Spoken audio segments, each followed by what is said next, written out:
Welcome to another edition of The Walking Dead. Welcome, everybody, to another episode of EPL on Class is in session, hitting the books on Pub Sports. This is another exciting edition of the main event on Talking Andy.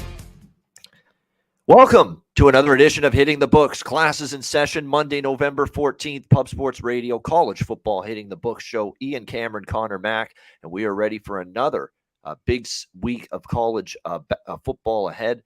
Of course, it's unbelievable that we are down really to our last 2 full weeks of regular season college football, 2 weeks essentially. And then after that, it's conference championship week. And then after that, it's bowl games. It's incredible how fast the season has gone by. But here we are down to the last few weeks of the regular season in college football. Let's get to it. We've got another huge weeknight slate that we will start off with, and we will begin on Tuesday. More MACtion taking place this week. We've got Bowling Green taking on Toledo in this first matchup. We've got Toledo 15.5-point home favorites, 50 the total in this game. So right now, the first thing you've got to look at, and we have talked about this Toledo team here for the last few weeks here, Conor Mac, is that, you know, this team right now is a difficult team to be laying big points with. They have not been a team that's been consistent, you know, from one week to the next. They have had a tough time, you know, playing for a full 4 quarters. They've had a tough time covering these bigger numbers as favorites. 0-3 ATS, their last 3 games, 7.5-point favorites to Buffalo, lose the game outright. They 4-point favorites against Eastern Michigan. They win by a field goal. And then 13.5-point favorites last week in the Glass Bowl at home against Ball State. Pretty much life and death to win the entire way, and they escape with a 28-21 win. So this is not a team I'm laying more than 2 touchdowns with. It's just not going to happen. But at the same point in time, it's been a really rough season, disappointing, if you will, for Bowling Green. I expected a lot better. That being said, they're 5-5. That being said, they can still get bowl eligibility here with a victory in this game, although it's going to be tough. You know, they don't have to win in order to cover this number. You know, Daquan Finn's been decent. He came back last week and played a solid game. But at the same time, Toledo's defense has been a little bit leaky. And I think when you look at this matchup here, it's just a bit of a line that's a bit too tall, in my opinion. And remember, last week against Kent State, when Bowling Green lost that game, it got ugly. It got away from them 40-6. A lot of it was turnovers. They did not hang on to the football, Bowling Green, at all in that game. They turned it over 3 times. You know, other than that, statistically, it wasn't the mismatch that 40-6 final score would indicate going into this game. The defense is still pretty decent overall for Bowling Green. I know that point total they gave up last week doesn't make it look that way, but again, a lot of turnover issues caused Kent State to run up the score, gave them short fields. I haven't bet this yet, and I'm still contemplating, but I will say right away, it's Bowling Green or pass at more than 2 touchdowns in this game as an underdog. What do you think here, Conor? Yeah, I think so too. Man, Bowling Green did not look good. And that's not a good sign, though, them not moving it. I know the turnovers, but Kent State doesn't have a defense for them to just get their ass whipped. But you're right, it kind of got away from him.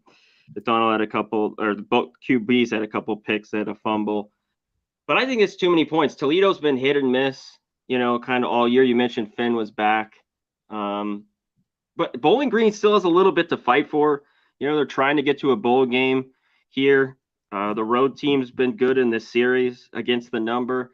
So for me, I know I just couldn't lay it with Toledo. These are just numbers I couldn't do. I could only look to the dog here in Bowling Green, the plus 15.5 or pass. All right, Ohio and Ball State now. The other matchup taking place here in the MAC on Tuesday night. We've got Ohio 4-point road favorites, 54.5 the total in this game. I think the over's in play in this matchup. And look, I've taken a couple of shots here fading Ohio. The last couple of games, I believe, against Buffalo, I took the Bulls in that game, and I took Miami last week. And Ohio gets the win and cover in both games, and they're now 6-0 ATS. In fact, I actually might lay the points here with Ohio. They have clearly shown themselves to be one of the top teams in this conference. They probably have the best offense right now in the MAC. The way the younger brother of Nathan Rourke, who just got eliminated, by the way, in the CFL Grey Cup playoffs yesterday, his younger brother, Curtis Rourke, man, is he playing great right now. He's spinning that football, throwing it all over the field. He's obviously got that dual threat component that his brother does too. He's capable of running it, but I think his arm might even be on par, if not a little bit stronger, believe it or not, than Nathan's. And that's scary when you think about it. But no, they're rolling. They're 7-3. It's a big game for Miami O. They've got this game here to try to get bowl eligible to end the season. We'll see if they're able to do that. It's going to be interesting to see if that's going to be possible. But it's Ball State. Sorry, they're playing Ohio and Ball State. I'm talking about Miami O like they're Ball State. Ball State is 5-5. Ball State is the team that is looking for a bowl eligibility here. Ball State's also a team that's been good to me here these last couple of weeks. You look at what they've done. They won outright as dogs at Kent State. They hung tough for 4 quarters at Toledo last week, wire-to-wire point spread cover as double-digit dogs, and they ended up losing that game only by 7. It's an offense that hasn't been great all year, but they've got Steele, the running back, John Paddock. It's been serviceable at the quarterback spot. From a matchup standpoint here, the one thing that might be able to be a concern here for Ohio is the secondary has still been their weak point, and Ball State's passing game's been a little bit better in recent weeks. That being said, Ohio's got the potential to score on nearly every possession. You look at some of these Ball State numbers. The secondary, it's not been great. The run defense has been bad for Ball State. So I have my worries whether they're going to be able to slow down this potent Ohio offense. So I'm probably passing on the side, but I might give the over a look in this game on Tuesday night as long as the weather is decent. What do you think here, C-Mac? This one's tough for me. I think Ohio is the better team. And I mean, it's 4 everywhere. But you mentioned it. Both these teams for me have been money. They're both 5-0, 5-1 against the number the last few. But you mentioned it. The one struggle with Ball State has been their offense. Last week, even Paddock, they didn't throw it enough. I think he only had 94 yards. There were some drops and a few bad throws. But if they could be better here at home, maybe. I wanted a bit more with Ball State. It seems like if this was 2 weeks ago, maybe this would have been 7 like we would have got. But it's a little tight here at 4. And you mentioned Ohio with their offense been the best, I think, in the MAC. But a big game to go here, win this by over 4 for Ohio. So this one's still up in the air for me. I don't know if I can roll with the dog here. All right, good stuff. We go to Wednesday night action. Eastern Michigan, Kent State. Kent State 7.5 point home favorite, 61 being the total in this game. Kent State, as we mentioned, rolling past Bowling Green 40-6 last week. But again, keep in mind, Matt McDonald, 1 interception. Keep in mind, Bowling Green also had multiple fumbles lost in that game. It was really a turnover situation. If you look statistically, 25-21 in first downs for Kent State. They ended up having 415 total yards. Bowling Green had a little over 300. So, yeah, Kent State definitely was the better team, and it's statistically a little bit the better team, but not to the extent of a 40-6 final score. Like I said, a lot of Bowling Green turnovers there, mistakes, points left on the board.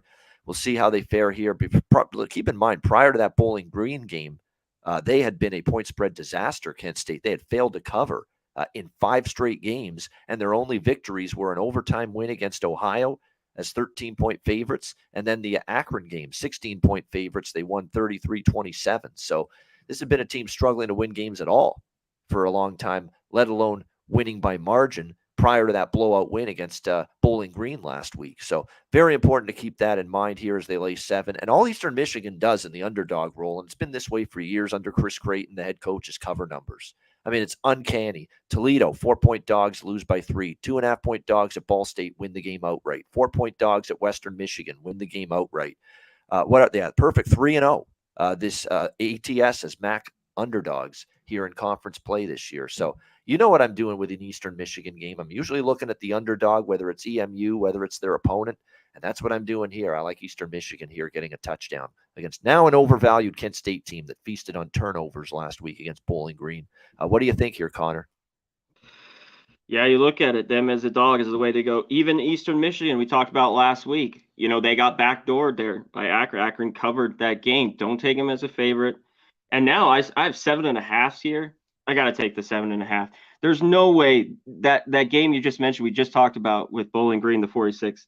That's the turnovers, the field position. Kent State has a horrible defense. You can't lay numbers with a shitty defense like that. That's very sloppy.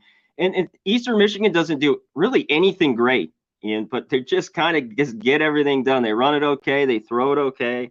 Their defense at times can make stops, even though they're leaky.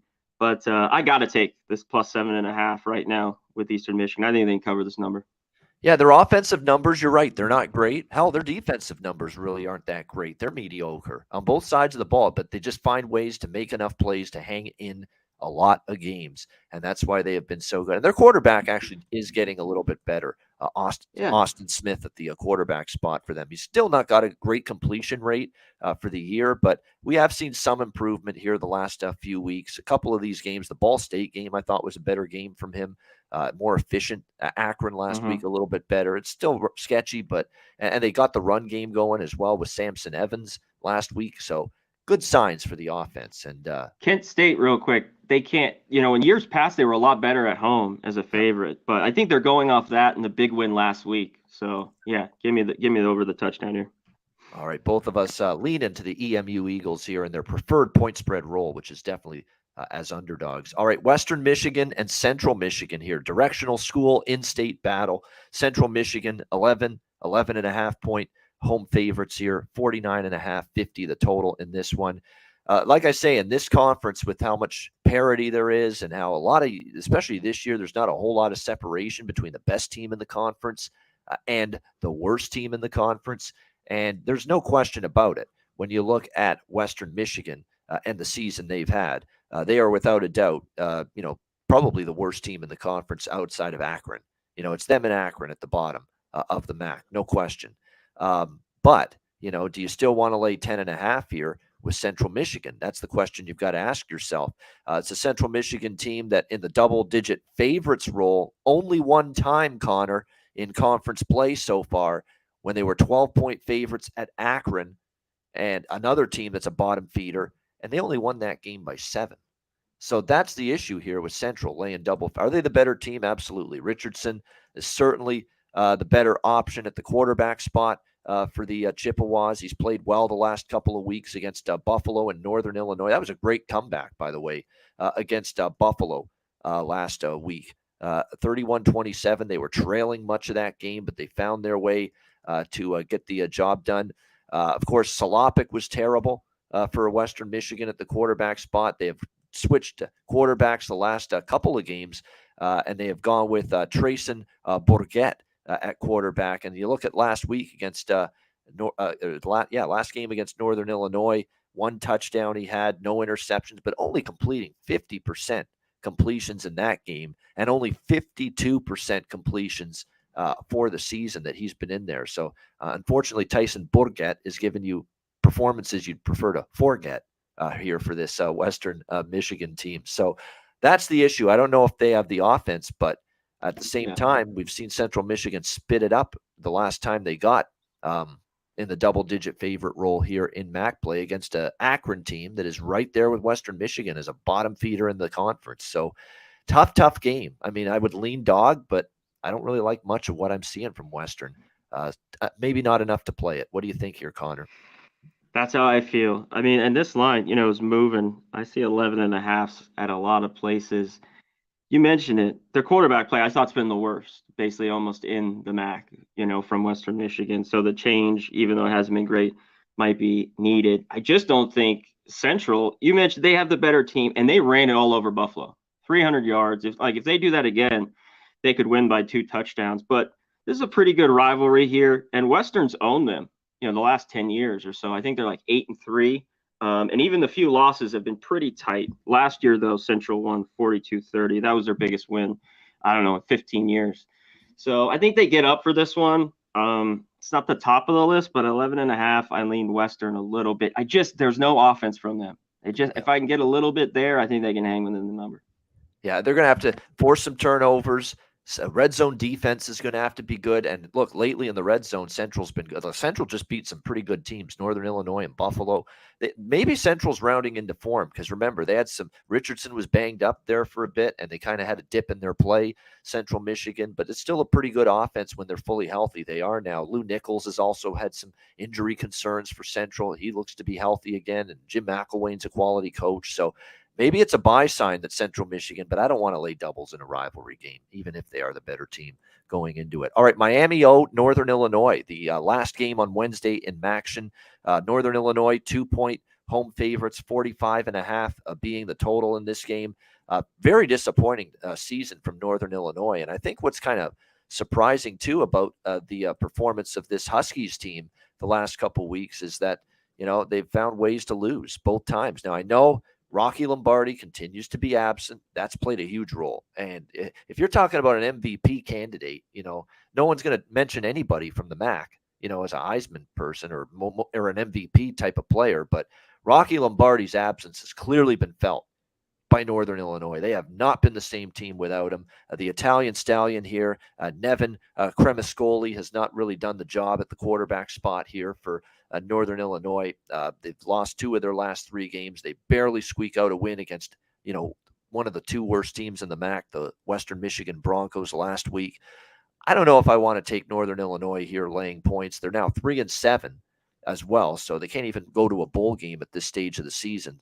Miami coming off a 37-21 loss to an Ohio team that I think is certainly playing like the best team they're the best team in the conference in the best current form right now, Ohio. No question about that. They lost to Western Michigan as favorites. That's a bad loss. They lost outright as favorites against Bowling Green, 17-13. Bowling Green's been inconsistent. That's not the greatest loss either. You know what I mean here? This is a real tough game. I mean, I don't want to lay it with this quarterback for Northern Illinois, and they have struggled since Lombardi's gone down. But at the same time, I've been burned now taking Miami. I thought it was a great spot for them. Home dog last week against Ohio, and again, they just get behind early, and they just bury themselves too big of a hole. And to be quite honest with you, Brett Gabbert hasn't been great since returning from injury. This guy should be playing a lot better than he is, and he's been kind of erratic. They haven't been able to run the football consistently. Defense got gashed by Miami, but the question is, can Cremascoli and Northern Illinois do something about it? Real tough game. Don't know if I'll be getting involved in it. What do you think here, C-Mac? Yeah, can Northern Illinois do anything on this offense? And this total is low. For it's going down. I see 45.5. I don't know. Miami Ohio has been really great under team for me all year. We all know Northern Illinois has been an over team mostly all year, but now with the offense isn't great. Even with it, I can't lay 2 points with Northern Illinois, and I'm not rushing to Miami Ohio. Gabbert's back. He was okay last week, but nothing special. Just 2 offenses that I really don't want to bet on here. This game, to me, I'd still lean under. I've lost a little bit of the value here, but I'd look under 45.5. Yeah, if you believe in the motivational side of it, Miami needs to win out here these last 2 games to get to bowl eligibility and 6 wins. So there's still something at stake here for Miami. Is that a reason why they're taking money? Perhaps, because this opened 3, it's down to 2.5 now. But Northern Illinois is not going bowling. I mean, they're basically playing for close, exercise this game. now. Yeah. For some reason, I just think it's close and ugly. Yeah. I would lean Miami just because of that. There's more on incentive. There's more on the line, more at stake here for Miami but I'm not excited to back them again after what I saw last week. All right, let's go to Thursday. SMU Tulane in the AAC. We've got Tulane here in this one, currently 3-point home favorite, 65 the total. So normally, and look, I'd still probably only back the Tulane side here, but you do have to worry about a hangover and where they are mentally after last week. I mean, that was a game that was going to, decide who was going to be probably in the AAC championship game and face Cincinnati in that AAC championship game. But instead, Tulane loses. Well, let me actually look at the standings, because certainly that win means UCF, is in a spot where they're probably absolutely going to be playing for the AAC championship with that win over Tulane. Cincinnati now 5-1 in conference too. So, you got to, and Tulane is 5-1 as well. They're not out of it yet, with that first loss that they had against UCF last week. So there's still a lot on the line, but that their chances did take a hit, because now, if they end up tied with Central Florida, they lose the tiebreaker when it's all said and done. So that ends up being something that could hurt them a little bit. And you just worry too, because I was just shocked at how poorly they were against that defensively against that UCF rush attack. I expected better from the Tulane defense, and they just had no answer whatsoever for Bowser and for John Reese Plumlee at the quarterback spot, running that football. And they did a number on that UCF defense and that 38, or on that Tulane defense rather, in that 38-31 UCF victory over Tulane last week. So how does Tulane bounce back from that here? That ends up being the question. SMU, I mean, there's definitely a team, the difference in these two teams on the defensive side of the football. SMU's covered 4 straight. There's no denying how great Tanner Mordecai and the offense continues to be. They're putting up big points every week. They've got Tyler Levine, Kamar Wheaton, 2 terrific running backs getting the job done. They've got Rasheed Rice and Jordan Curley at the wide receiver spot, 2 big-time weapons in the passing game. So this is going to end up being definitely a big-time challenge for this Tulane defense that suddenly showed a few warts last week against UCF. Gave up 31 to South Florida, gave up 28 to Memphis. I wonder if this defense is wearing down a little bit as well going into this game. So the over is the first thing that stands out to me here at 65. Wouldn't surprise me to see a little bit of a shootout here down in the bayou between SMU and Tulane. And keep in mind, that's exactly what we have seen between these two teams the last 2 years. 37-34, 55-26, the final scores the last 2 years between these two teams, SMU winning both games. So I probably prefer the over more than a side in this game. What do you think here, Connor? Yeah, the total's up there. What Tulane defense comes to play? Because that's the worst they played all year. All week, remember I mentioned it didn't move. And then Saturday, I kind of mentioned it, just tons of money on Tulane. And that number just stayed at 1. It just started scaring me the later in the week as it went. And they didn't come to play. They moved it well against UCF. They had a couple bad fumbles there, though. It was just 2 turnovers that were horrible for Tulane.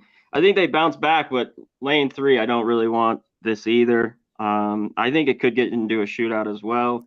I'm just going to wait, though. I don't know if I want to pull the trigger so quick on the over, but you got to think SMU should move it. But I got to think Tulane's defense will be better this week, a little bit. So, yeah, this one's a wait and see for me. I really do want to back Tulane. I want to get a better sense as we get closer to Thursday night when this game takes place. I want to get a better sense of how are the players picking themselves up after that loss, because that was a tough loss. I mean, it's the first loss in conference play. They put a lot into it, and they just got outplayed really by UCF.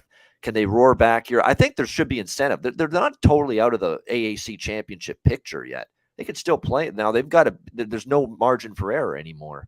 They pretty much got to win out and hope they get some assistance. But I would still lean to Tulane here. I know they've lost to SMU 2 years in a row, but SMU on the road, Connor, I can't get it out of my mind. They have faced, pretty much an easy schedule here, and they've lost to every really good team they've played. Maryland, one of the tougher games on their schedule. They lost. They didn't cover. UCF, they get blown out in that game, 41-19 on the road. Cincinnati at home. It was close, but they were down by double digits in the fourth quarter, and then they got a late garbage touchdown. It's not like SMU's played great against the toughest teams, and this is one of the tougher teams they've played here, Tulane. So we'll see how this one goes on Thursday night. All right, let's turn our attention now to Friday. We've got South Florida and Tulsa as we stay in the AAC here. Tulsa, 13-point home favorites, 59 being the total in this game. I took a shot with South Florida against SMU last week with the coaching change, and man, was that frustrating because they had a great first half, and I should have probably split it up. It's easy to say it, hindsight's 20/20, but I probably should have split it up first half and full game because they were right there with SMU at halftime, and then they just fell apart in the second half. And then they get a touchdown in the final minute, make it 41-23, and I have plus 17.5. They go for 2, I know. Go for 2 and don't get it. And that was it. That was the end of it. And that's why South Florida didn't get. That being said, I'd be tempted to come back to South Florida. But this time here, I would look at first half full game split. I'm not falling for that again. I'm not risking this team coming out strong and then shitting the bed again in the second half like they did against SMU. So I do lean a little bit to South Florida again here. I thought their effort was commendable. The quarterback play is weak without Jerry Bohannon. Let's be honest. Travis Marsh, 12 of 31. Really not good. Their offense was pretty much Brian Batty running the football, 145 rushing yards. That was it. But, you look at the Tulsa defense, they are awful against the run. Just absolutely terrible. 212 rushing yards per game allowed, 123 in the country with run defense. That's their ranking. That's not good at all. And that's the strength of South Florida. South Florida's offense is the run. They can't throw a lick right now with these quarterbacks that are playing for them, but they can run the football, and Tulsa can't stop the run. So that's why I think South Florida can hang. I'd probably do a first half full game split.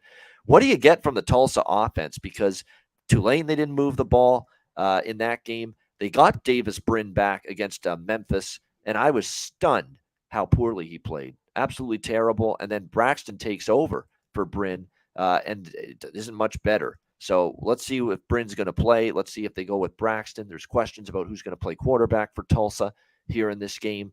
I still like South Florida. I'll take a shot with them again, even though they fell short against SMU, with the first half full game split probably being the route I will take with backing the Bulls here. But they did show a pulse. They did show some effort. They did show some sparks, some energy, some spirit. First game after Jeff Scott got fired, which is what you want to see in these teams after a coaching change. Do they respond? Is there life in their effort on the football field? And we saw it, at least for South Florida last week, even though they're still not a good football team. What do you think here, Connor?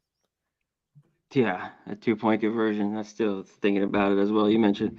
Books have this, I think, line pretty sharp here, just under 2 touchdowns. I wanted over 2 touchdowns to think of South Florida.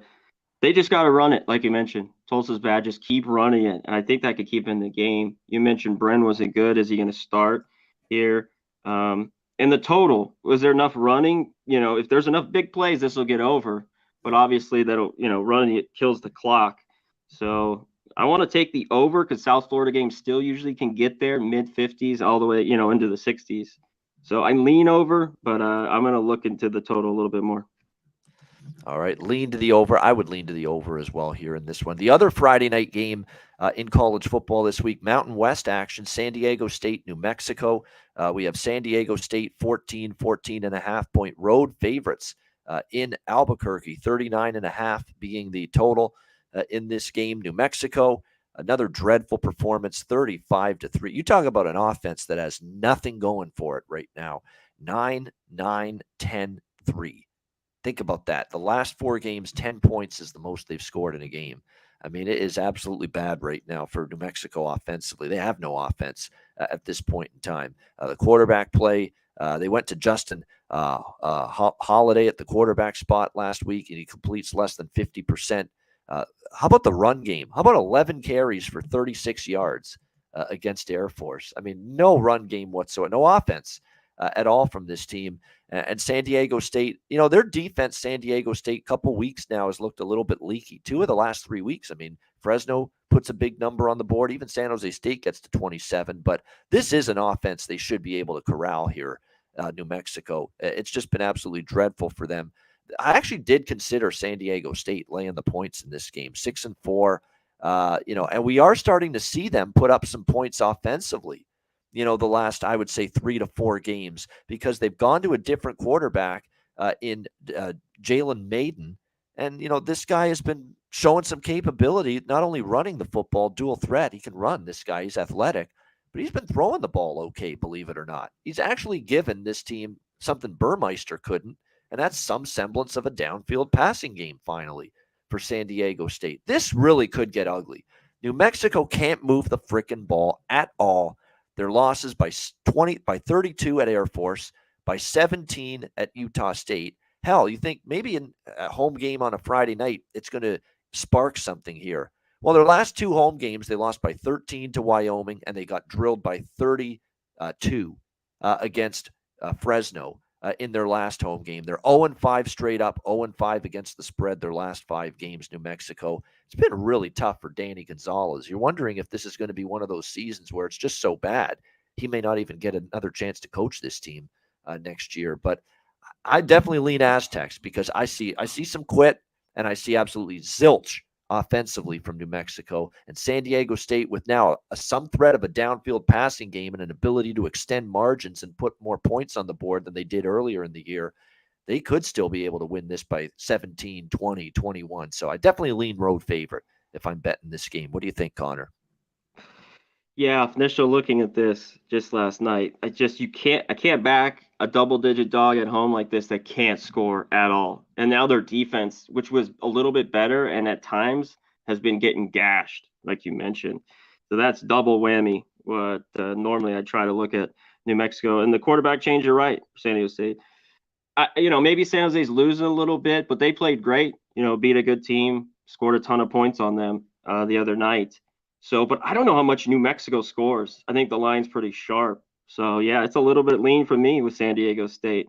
And if they shut down New Mexico, could it just go over? The Air Force game just went over by a half point, I believe. So that could be similar here. So I'm going to stay off the total. So I agree 1,000% with that. I think there's value with San Diego State games over the total right now because this Maiden kid has come in and showed you he can throw the ball and chuck the football around a little bit. And they've got at least a little bit of a downfield passing game now, which they didn't have earlier in the year with Burmeister. He was that pathetic at the quarterback spot for San Diego State. But now they do have that a little bit. And you're seeing them put more points on the board, and they haven't adjusted the totals. You're still getting 30s and low 40s with a lot of these San Diego State totals. I badly want to bet this thing over. But again, at the same time, what the hell are you going to get from New Mexico? I mean, San Diego State may have to win this game 38-3 to get over the total. I mean, that's how bad things are for New Mexico offensively right now. But I do lean that way. And I do think the concept of value with overs in San Diego State games right now is there. No question. All right, let's move to Saturday. Rest of the games on this week's edition of Hitting the Books now taking place on Saturday. And we'll start in the Big 12, Texas Tech, Iowa State. Iowa State 3.5-point home favorites, 48.5 being the total in this game.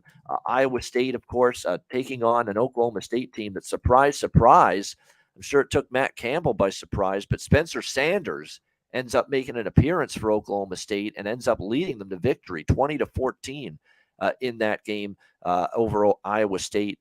Now that sends Iowa State to 4-6, and they're in a position now where this game and then at TCU next week, they pretty much have to win both games just to be bowl eligible. So tough sledding ahead for Iowa State. Texas Tech with a 43-28 win last week against Kansas. We talked about how on both shows last week, Conor Mac, Kansas, a dubious spot for them after clinching bowl eligibility. They looked like a team that celebrated a lot following that bowl eligibility victory the week before. And it was not the spot I was excited to bet Kansas. And Texas Tech definitely took advantage of it. I think now someone has finally established themselves, as long as Baron Morton remains injured for Texas Tech. I think now Tyler Shuck is the guy. He played in that game against Kansas, 20 of 33, 246 through the air. And he can run 76 rushing yards on the ground for Tyler Shuck as well, the Oregon transfer. I think he's the best quarterback they have. I've said it from the beginning. It's just he's been banged up and he's been injured so much. He probably should be the quarterback moving forward. I can't lay 3.5 with this Iowa State offense. I've said this before. I've not been impressed one bit with Iowa State offensively. Their defense is not bad. It's actually pretty solid, but not offensively. And you look at, other than the West Virginia game, 14, 13, 9, 11. They did score 21 against Texas, which isn't bad. But now you got to lay 3.5 with this Iowa State team. I ain't ready to do that. I think anything above a field goal, I'm interested in the Red Raiders, even though Iowa State's got to win out to be bowl eligible. What do you think here, C-Mac? Yeah, this isn't the game I like here to bet. You mentioned the hook. I'm not loving it. Even though Iowa State at home, I think a little bit better, might win this football game. But yes, I don't love now that it's 3.5.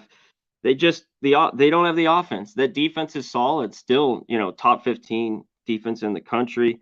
Texas Tech getting a little bit better defensively as the years go on too. So I don't know how much Iowa State scores here, but we have a low total right around 48. Yeah, this one's tough for me. I'm right now I'm just completely off. I don't know if I can get on Texas Tech. All right, Kansas State and West Virginia. As we stay in the Big 12 for this next matchup, Kansas State 7.5-point road favorites, 55 being the total in this game. Kansas State 7-3, of course. And you know what's funny about the Big 12 standings and the way things are just so unbelievably wide open right now in this conference is that Kansas State is still battling for second right now. It seems like TCU is probably going to be home and cool to win the Big 12, or at least be in the Big 12 championship game. We're trying to find out who's going to play them in the Big 12 championship game. And Kansas State's still right there, at 5-2. In fact, they're right now alone in second. So, if the season ended today, we would be looking at a TCU Kansas State Big 12 championship game. So this is a huge game for Kansas State, but it doesn't mean they're necessarily interested in winning this game by more than a touchdown. All they have to do is win the game, period. But I was so impressed, Connor, at Baylor, who are a pretty solid team. You go in there and whip them like that. It was very impressive to see that performance by Kansas State in that game. Will Howard, of course, getting better and better at the quarterback spot. And anytime Deuce Vaughn rushes for over 100 yards on the ground, Kansas State is usually going to be in pretty good shape when it's all said and done. But impressive 31-3 victory over Baylor. Blake Shapen struggled, 2 interceptions. His completion rate wasn't bad, but definitely had some untimely decision-making issues and turnovers in that game. West Virginia, on the other hand, they've been struggling, but they've got back on track against Oklahoma, 23-20. Outright win as 8.5-point home underdogs in that game. So we'll see if they can build on that. I don't think I'll be involved here in this game. It might be tempting to look at West Virginia as a home dog again, but I think it's pretty safe to say there's a big gap between Oklahoma and Kansas State right now. Kansas State's a lot better than Oklahoma, so this is going to be a lot tougher for this West Virginia team offensively. And when you look at the West Virginia offense, it's an offense that has been kind of pedestrian with the passing game and the run game. It's been all over the map this year for West Virginia, and specifically for their quarterback play from both JT Daniels, and then Garrett Green got into the game and sparked them after struggles early from JT Daniels. So, I mean, JT Daniels, look at the stock for this guy and how it's fallen really since the beginning of his college career. But Kansas State certainly alive to be in the Big 12 championship game. Better of these two teams, but you are laying more than a touchdown, and because of that, probably laying a little bit more than I'd like. So don't know if I'll get involved in this game side or total for that matter, because we did see some improvement from that bad West Virginia defense last week. What do you think here, C-Mac? Yeah, this one should be good. 2 teams that actually got it done for me. You know, West Virginia, like you mentioned, with the win with Oklahoma. K-State, huge win. That game went under. You know, always in Morgantown, you got to question it, you know, getting points like this. But K-State, like you mentioned, they win their last 2 games. You know, they basically win those easy. You know, they're the Big 12 championship. So they need to handle business. But will they cover this number? That's the question mark. There's still a question mark for West Virginia quarterback. You know, I don't know if Daniels plays or Green. I don't know if it really matters. So, yeah, I kind of interested in the under a little bit in this game. And I like West Virginia. I just want some points. And they were big for me. But that was an Oklahoma team. We talked about how bad their defense is. I think this K-State team's a lot better. So a little different story in this one. So, yeah, I just lean under right now. All right, Tennessee, South Carolina. We've got the Tennessee Volunteers, 22-point road favorites in South Kakalaki, 66 the total in this game. I don't think I'd play a side. I got to give Tennessee at least a little credit. I thought they were actually there for the pick taking at one point. Missouri got that game, I think, within 4 points in the third quarter. I'm like, wow, Tennessee's in tough here. They got a game on their hands. And then they just totally destroyed Missouri for the rest of the game. I was shocked to see just how that game got away from Missouri so quickly. And look, that Missouri defense has played better this year. And for Tennessee to step up the way they did, and look, some of it was turnovers as well, but to put up a 66 spot against that Missouri I was defense. the biggest shock for. I was like, it was a 4-point game in the third quarter. I mean, look at how it just quickly, just completely disintegrated for the Missouri Tigers in that game, and they ended up losing by 42 points. Think about that. That was a 4-point game in the third quarter. Tennessee ends up with a 38-7 third and fourth quarter combined, and ends up with that 66-24 victory. And it was just touchdown, touchdown, touchdown, touchdown, basically from the middle of the third quarter right till the end of that game. It was Jalen Hyatt making big plays. It was Princeton Fant making big plays in the passing game. Cedric Tillman got involved. You know, it was just incredible to watch here. Actually, Tillman did not get involved because he was out for that game. They held him out. But Hyatt, McCoy, White, I mean, it was everybody chipping in here for Tennessee in that huge blowout second half over Missouri. I don't think South Carolina is going to slow them down after what I saw against Florida. 38 points. Defense struggled all game against the Florida Gators. And you look at the South Carolina defense, Connor, 44 allowed to Arkansas, 48 to Georgia. 38 to Florida last week. I mean, the games against the best offenses they've faced this year, they've given up, 38 plus basically in those 3 games. So that has me looking at the over here more than a side, because I think Tennessee can put up whatever they want, 38-40 in this game.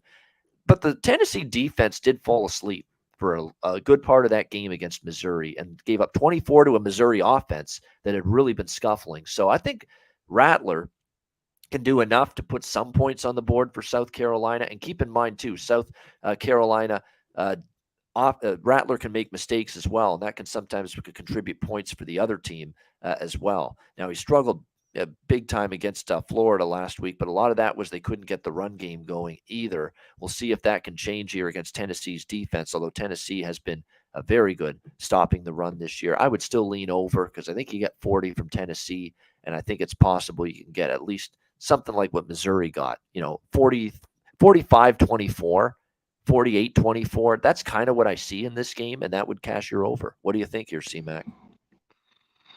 Yeah, there's nothing in this one that I'm really jumping for. Tennessee, the better team, but 3 touchdowns here on the road. South Carolina, just too mistake prone. I think this could be like a 14-point game, or they could just get railroaded and lose by over, 21 and cover this number.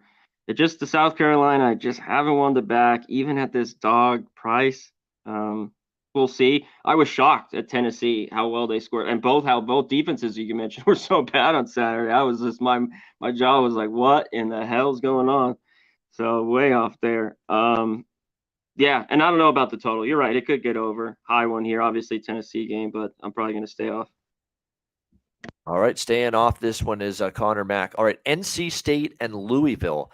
We've got NC State, or Louisville rather, 4-point home favorites, 45.5 the total in this game. I like the NC State side. I really do. I mean, Louisville, you got to wonder now, losing to Clemson last week. Obviously, that was a much anticipated game for them. They lose 31-16. Now they sit at 6-4. NC State, I know that was a horrible loss for them last week against Boston College, and I'm sure that's played a part in this number being where it is, because you really shouldn't lose to Boston College as 17-point favorites like that on your home field, 21-20. But, let's give Emmett Moorhead credit. He played pretty well, and to be quite honest with you, when you look at the way that game played out, MJ Morris, he actually played okay, but the problem was the run game suffered. He had an interception and 3 lost fumbles by NC State and a -3 turnover margin in the game against Boston College. That ended up being the difference when it was all said and done. Turnovers, and again, turnovers are correctable. You don't have a -3 turnover margin in that game like you did. You probably beat Boston College. Instead, you don't. It's a bad loss, don't get me wrong, and maybe NC State does have trouble bouncing back from it, but now because of that loss, you're getting 4.5 points with NC State on the road, and I'm not laying points with Louisville, especially when, in theory, conceptually, Conor Mac, this matchup doesn't work for Louisville. They want to run the football. Their offense is predicated on running it. Malik Cunningham's athleticism running the ball, and Louisville's offense is definitely skewed to running the football, 27th in the country, but guess who's 9th in the country with their run defense? NC State. NC State shuts down the run. The D-line and the middle of that D-line stopping the run is the strength of NC State. So I don't see how Louisville's offense has a great day here as long as NC State is able to mentally refocus, readjust, and get back on track here after the Boston College debacle last week. I think they can.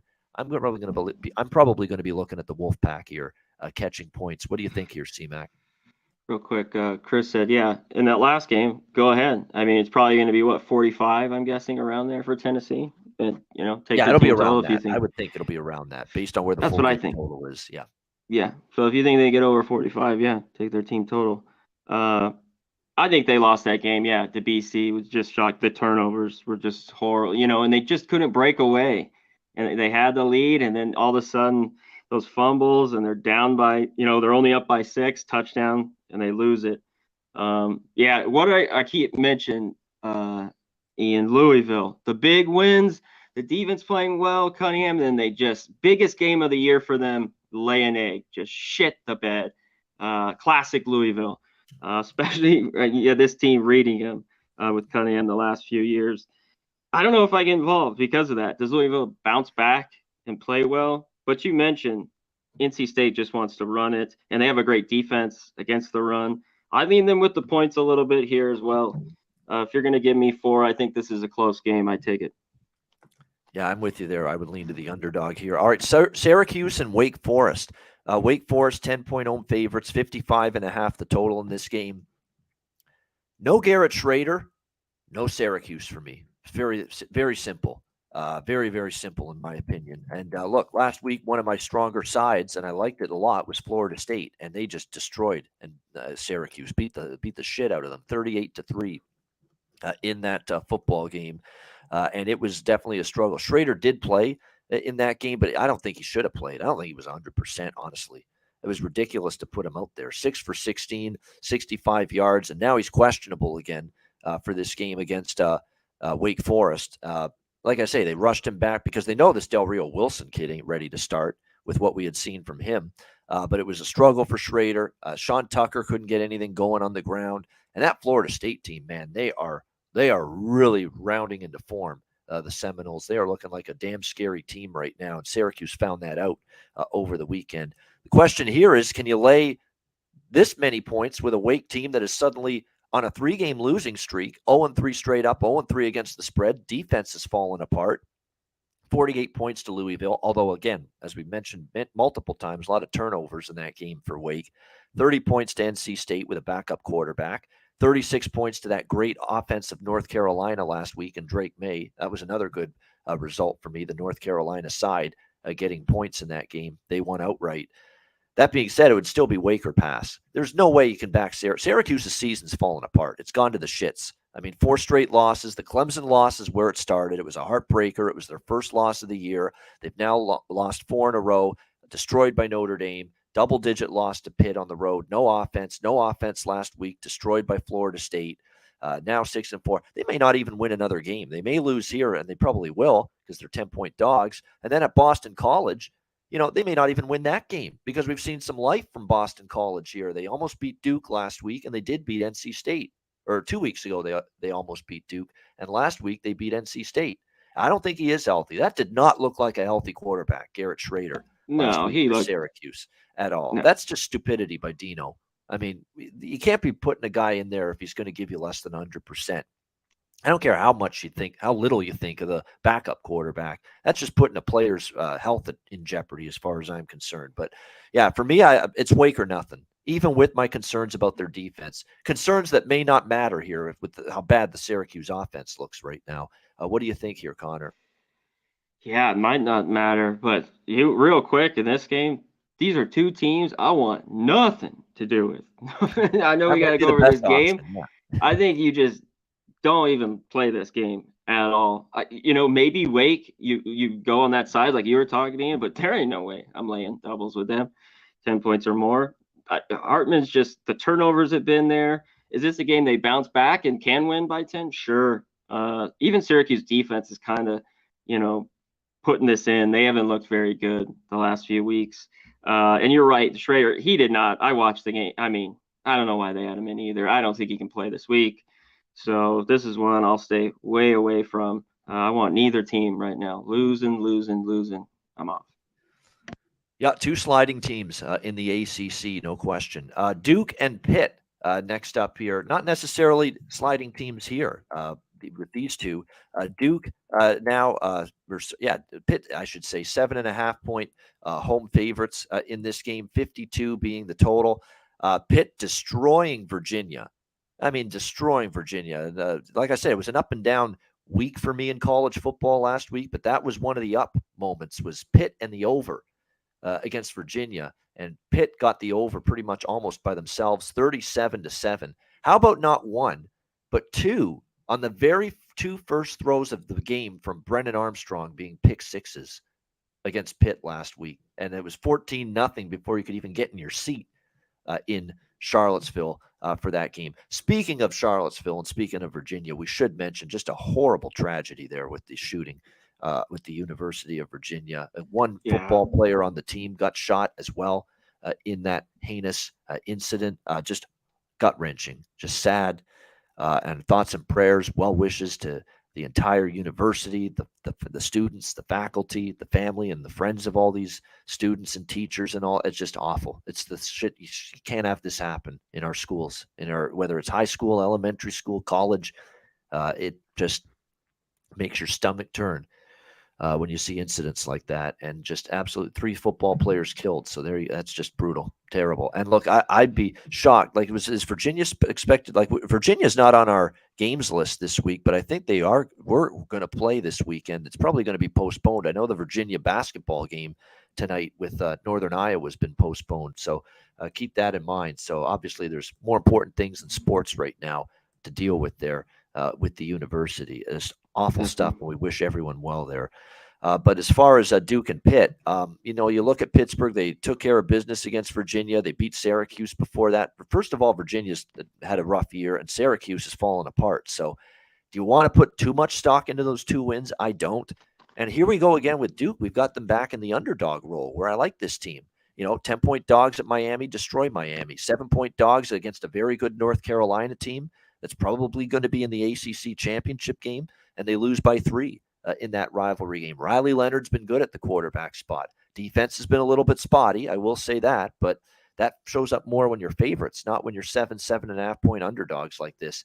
Give me the Duke Blue Devils here. I like them getting more than a touchdown in this game. I know Pitt, very capable teams, maybe rounding into form, but let's be honest. I mean, 37-7, but 14 of those points were gift wrapped for them right off the hop with the 2 pick sixes.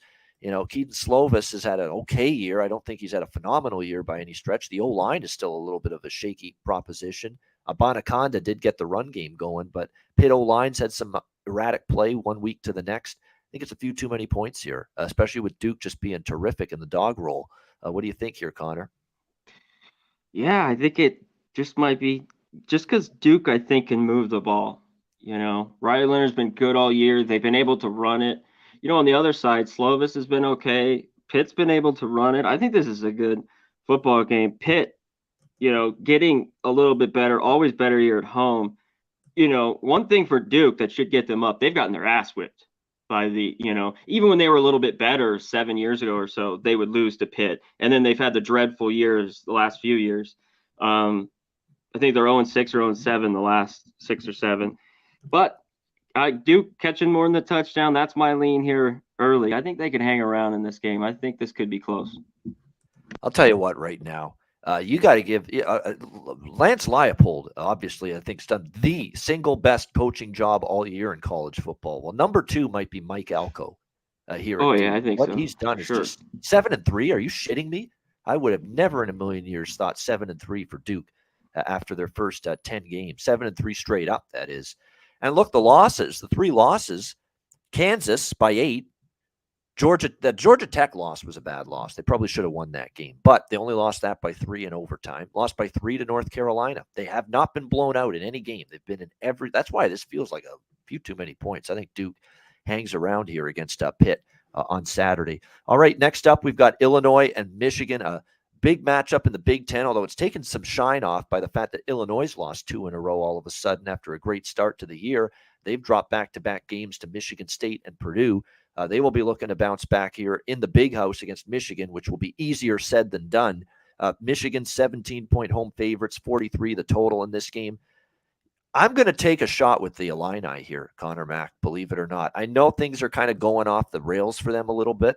Lost the last 2 games to Michigan State and Purdue, failed to cover. But again, 16.5-point favorites, 6.5-point favorites. They lose by 8 to Michigan State, a lot of turnovers. They were actually outgained Michigan State by 147 in total yards, which tells you just how much turnovers played a part in that loss to the Spartans. Last week against Purdue, they moved the football well enough on offense. DeVito was solid. He did make one mistake. It was kind of odd to see the struggles to run the football. Chase, you got to give Purdue's run defense credit. They actually played all right. They held Chase Brown to 98 rushing yards, and more than anything, they just could not stop the run or the pass. And again, the secondary is an issue for Illinois. You can make plays throwing the ball. And I saw it in the Indiana loss early in the year. It was a big pass play that allowed Indiana to win that game. So the secondary is still a little shaky for Illinois. It's, Michigan, obviously, look, 34-3, 52-17, 29-7, winning and covering every week, 41-17 over Penn State. This is not an easy team to bet against right now. I totally get that. And I know if they play their best, they could win and cover this number as 17-point favorites. There's no question about that.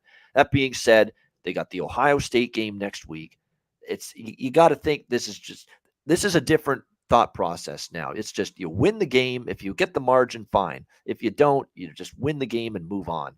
Here, if you're Michigan, you don't really need style points, I think, anymore, because it's going to come down to that Ohio State game anyway next week in terms of your fate when it comes to the playoff, as far as the playoff is concerned. So, and now we got Illinois back in the role that I prefer them in, underdog role. You look at Illinois early in the season, they were good in the underdog role. At Wisconsin, 34-10, they won outright as underdogs. At Minnesota, 4.5 point dogs at home, they won 26-14. As this team, I think this team is damn near close to perfect ATS in the dog role this year. The Indiana game they covered too, if you got them early, because they opened 3.5, 4-point dogs in that game. They closed at 1. So they would have covered if you got them early in that game. So this is the role for Illinois. The big game next week for Ohio State. This is a tricky little spot, and against an Illinois team that they've lost 2 in a row, but it's not like they got wiped out in those 2 games. I'm probably going to, and I haven't stepped in front of Michigan much this year, but I might here with the Illinois side getting more than 17 in this game, 17-17.5. Any thoughts here, C-Mac? Yeah, Ricky, we'll get to that later. We haven't gotten there. Brett Bielema as a favorite. Just don't take him. It's kept me off last week. Yep. Even I liked them a little bit.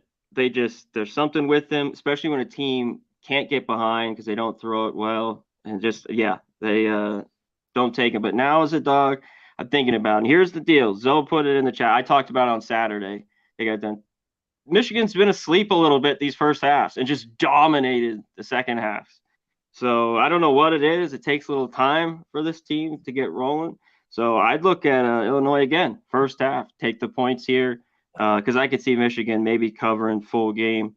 So I'll look that way again. I don't know if I split it or not, but I think I will go first half here. But you're right. Michigan's got to handle this one first. They are at home. I think they win it. But you're right. 17 is a lot here. That might be wise if you like Illinois split it first half and full game. I mean, first half plus or full game is 17.5. First half is 9.5 with Illinois here. All these teams covered it, like Rutgers and Indiana. All those games were kind of sleepwalk first half and then blow them out second. Yep. All right, Georgia and Kentucky. Next up here, we've got Georgia. Big number here, as you would expect, as the betting markets, you know what they're doing. They're crashing on Kentucky after losing to Vanderbilt last week. They say, we want nothing to do with this team right now. Georgia, 22.5 point road favorites, 49.5 being the total in this one. Always a question of focus for Georgia when you're talking about playing the games that aren't the biggest marquee games. And even against Mississippi State last week, it was a sluggish start, but they did enough. They overcame that slow start, and they still won 45-19, won and covered. There's no way I'm backing Kentucky. I said that after the loss to Vanderbilt. They're a fade or nothing team for me. The season's falling apart. It's been disappointing for them to be just 6-4 right now. Will Levis's draft stock is plummeting even further than Josh McDaniels' stock right now. In terms of his performance on the field. It's gotten worse and worse and worse. Good luck now against this Georgia defense. It would be Georgia or pass for me. I don't know if I bet the game because of the number, and you question, is Georgia locked in for 4 quarters? But even if they aren't, like in the Mississippi State game last week, they still won by 26 points. They probably could still sleepwalk their way to a point spread cover. That's how bad it's gotten for Kentucky's offense in particular, and even the defense. What are you doing giving up 24 to Vanderbilt last week? And he got shredded by Tennessee the week before that. So, yeah, it would be Georgia or nothing, maybe a mini first half full game split on the Bulldogs is what I would look at. What do you think, Connor? Yeah, I just can't back Kentucky. This happened last year. They started 5-0, 6-0, then they kind of get some tougher games. But the Vandy last week was, they at least should have won that football game. Vandy, though, sleep on them. They're getting a little bit better. Covered some numbers now, winning a couple games. So look out for them. This is just if Georgia's, if they're in it, they'll cover here. It's tricky though. This is just ones I'm not going to get involved with. Me. And the Kentucky defense hasn't been good, but will they be able to score on Georgia? I don't know if they can score much on them. I'd lean under a little bit. All right, next up, we've got Houston and East Carolina in the AAC ECU, 6-point home favorites, 67 being the total in this game. Best bet winner for me on the Pub Hub show Saturday, Temple Houston over 79 points. It ended up with 43-36. I mean, this Houston defense is completely fallen off the map. I mean, completely fallen off the map. They've gotten to the point where last year this was one of the better group of 5 defensive teams in college football, and this year they've suddenly gone totally polar opposite to one of the worst. I mean, it's gotten horrible for Houston's defense. I mean, 32, 27, 77, and 36. Temple with 36 points against them last week. Now, thankfully, Houston's offense is clicking right now. Clayton Tune, Tank Dell and company, they are lighting it up offensively to bail out this horrendous defense right now. 5 straight overs for Houston, and now 9-1 to the over on the entire season for the Houston Cougars. I think this goes over the total, too. You look at East Carolina, they've had some shaky defensive performances. They gave up 45 to Memphis in an overtime win at home, 28 to South Florida. Against Cincinnati, 27 points. They gave up some big plays there, and that's a heartbreaker. I kind of want to lay the points, too, with East Carolina because I want to fade Houston. Houston's failed to cover in 3 straight, but Houston was favored in 2 of those, although they were a dog against SMU, and they got blown out and lost by 14 in that 77-point game that they gave up. So you look at this game here, I think it's a situation where I'd still lean to East Carolina. Houston is a team I do not and will not back right now with what I've seen from them. Disappointing season, defense that has completely fallen off. I lean East Carolina, but I think the bet that I like even more is that over. Once again, riding overs with Houston right now. Totals are getting up there with this team, but rightfully so at 67 for this game. So definitely would lean over the total when it comes to Houston and East Carolina. We've lost connection with Conor Mac, but we'll get him back. In the meantime, we'll move on to Navy and Central Florida. UCF 16.5-point home favorites, 53 the total in this game. Central Florida, huge win against Tulane, very impressive.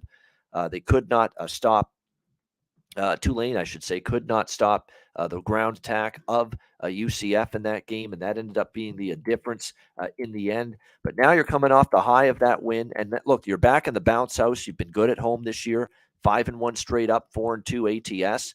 But you're laying a big number here, and you're playing against a Navy team that in the underdog role here these last couple weeks.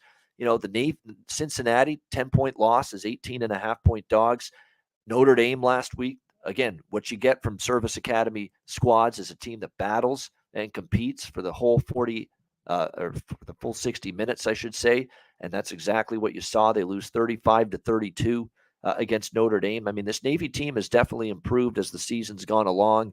The UCF defense this year, the one concern is the run defense is a strength for UCF on that side of the ball, and that plays well against the triple option. On the flip side, you've got this UCF run game, which has been great, but obviously Navy, with the way they operate, they have to try to shut down and be disciplined in their run defense, and they have pretty good run defense numbers this year, which might be able to offset what UCF wants to do offensively. But at the same time, I don't know if Navy's faced a ground attack as good as Central Florida when you look at some of their previous opponents. That being said, again, this is not a UCF spot. Coming off one of their biggest wins of the year. You saw the way Gus Malzahn was celebrating there after they got the game-clinching stop against Tulane last week. It's a lot of points to be laying when the spot is a little bit of a negative one for UCF. And all Navy's done the last couple of weeks is hang around getting points in this range. So I'm definitely leaning midshipman here early in the week, getting 16.5 here in this game. All right, next up here as we continue along, Texas and Kansas. In the Big 12, Texas 9.5-point road favorites, 64 being the total in this game. You look at Texas, I can't explain. I can't explain what happened to Texas last week. It was an offense that just completely stuck in the mud against TCU. A weird game. They end up losing 17-10 to the Horned Frogs in that game. Quinn Ewers, you got to give TCU credit. Quinn Ewers has had some nice performances, some really good games this year for the Longhorns, and to hold him to 17 of 39, less than 50% completions, 171 passing yards, hold him without a passing touchdown, and 1 interception for that game, to hold Bijan Robinson to 29 rushing yards. Are you kidding? What a defensive effort that was by the Horned Frogs. Shocking for a TCU team that we've seen them also get ripped apart defensively in several of their games this year, and they just put a clinic on the board essentially against Texas. Held them to just 304, rushing total yards in that game. So it was just impressive to see what we got from Texas, less than 200 total yards. Yeah, 199. How about the fact that Bijan Robinson is thought of to be upper echelon running back this season in college football, and collectively TCU holds Texas to 28 rushing yards on 22 attempts. Unbelievable. I mean, I couldn't believe that the TCU defense was that good, because we've also seen the TCU defense give up points. So let's see what Texas does to bounce back from that. They're at 6-4. They're probably not in the Big 12 mix anymore in terms of winning the conference at this stage. Kansas is coming off the loss against Texas Tech, 43-28, kind of a hangover after clinching bowl eligibility. So I think it's too many points here, and I always like Kansas in the dog roll. I stayed off. They were in the dog roll last week, but again, I didn't like that spot coming off clinching bowl eligibility. It was a big deal for the program. You wondered if the focus was going to be there against Texas Tech. It was not. So I think this week the focus is there. You got Texas coming into town. And let's not forget, Kansas was last year down the stretch when they were starting to get better under Lance Leipold. They played Texas and they beat Texas in that wild, crazy game, 57-56 in overtime. And keep in mind, 2 years ago against Texas won, but by 2 points, 50-48. Both games flew over the total. Kansas has actually covered 5 in a row against Texas head-to-head going back to 2016. So I like the dog here. Kansas getting 9 against Texas as home underdogs in this game. I think they can hang around, and I certainly would lean a little bit to the over here. I know Texas's offense got totally shut down last week. I don't think that will be the case here, and Kansas should be able to score some points of their own as well, even with Jason Bean at quarterback. So we've lost Conor Mac, but our producer behind the scenes, Big Show, is stepping up here. So I guess I'll throw it to you, Big Show. Anything you got to say, Texas, Kansas here? Yeah, I'm just a spot filler here just to get the game screen up for you so they're not all goofy. But I'm not going to give a prediction. I'm just going to say I think Kansas wins.